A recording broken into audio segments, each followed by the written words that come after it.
गहरी नींद में सो रहे आदमी को अचानक अजीब खुजली ने जगा दिया। डर के मारे उसने जल्दी से अपनी बाह की पट्टी खोली। तब देखा कि जहां चोट लगी थी वहां अजीब टेंटेकल्स उगाए हैं। यह समझने के लिए कि यह क्या है, आदमी ने चिमटी उठाई और निकालने की कोशिश की, लेकिन तभी उसकी कोहनी के पास बड़ा उभार निकल आया। हे भगवान, मेरे हाथ में कुछ अजीब चीज है। आदमी घबरा गया और कैंची उठाकर उभरे हुए हिस्से को काट दिया। तब उसने देखा कि वह एक बड़ा बीज था। इसे जल्दी से निकालने के लिए आदमी ने पास में पड़ी कार्ड उठा ली, पूरी ताकत से बीज खींच लिया। इस अजीब चीज को देखकर आदमी ने फौरन कांच का ढक्कन उठाकर उसे ढक दिया। जिज्ञासा शांत करने के लिए उसने तुरंत वनस्पति वैज्ञानिक सहकर्मी से संपर्क किया और उस अजीब वस्तु की विशेषताओं का विस्तार से वर्णन किया। जब उसे लगा कि यह कोई अज्ञात पौधा है तो सहकर्मी की बात ने उसे चौंका दिया। आपने जो फोटो माइक्रोग्रास भेजा है वह दावा नहीं है, बल्कि यह एक जानवर है।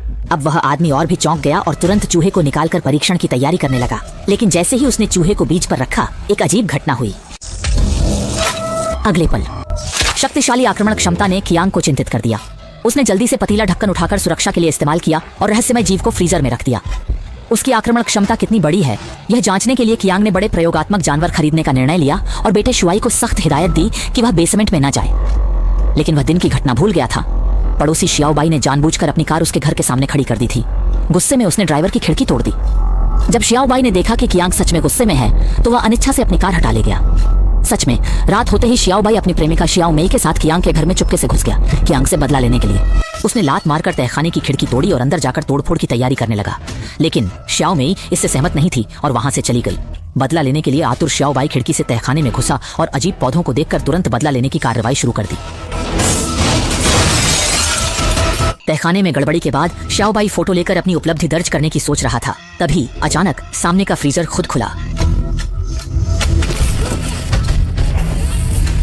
कई घंटे बीत गए और अब तक शियाओबाई की कोई खबर नहीं मिली। चिंतित शियाओ मेई उसे ढूंढने जल्दी आ गई। चाहे उसने कितनी भी बार तहखाने में चिल्लाया, कोई जवाब नहीं मिला। कोई उपाय न देखकर वह तहखाने में आगे खोजने चला गया। मध्यम रोशनी और अजीब आवाजों ने उसे और भी चिंतित कर दिया। तभी अचानक एक चिपचिपा हाथ उसकी ओर बढ़ा। डर से बेहोश हो गए। छोटा शुआई घर लौटा और दरवाजा खोला तो उसने छोटी मेई को ले जा रहे राक्षस को देखा। फिर उसे धक्का देकर बेहोश कर दिया गया। जब छोटी मेई जागी, उसने देखा कि राक्षस टूल बॉक्स में कुछ खोज रहा था। डर से वह पीछे हट गई, लेकिन राक्षस ने उसकी गर्दन से हार उठा लिया। तभी उसे एहसास हुआ कि राक्षस असल में छोटा बाई है। इससे पहले कि वह समझ पाती कि छोटा बाई के साथ क्या हुआ, जागा हुआ छोटा शुआई वहां आ गया और स्टील पाइप उठाकर राक्षस पर वार करने चला गया, लेकिन राक्षस ने उसे दबा दिया।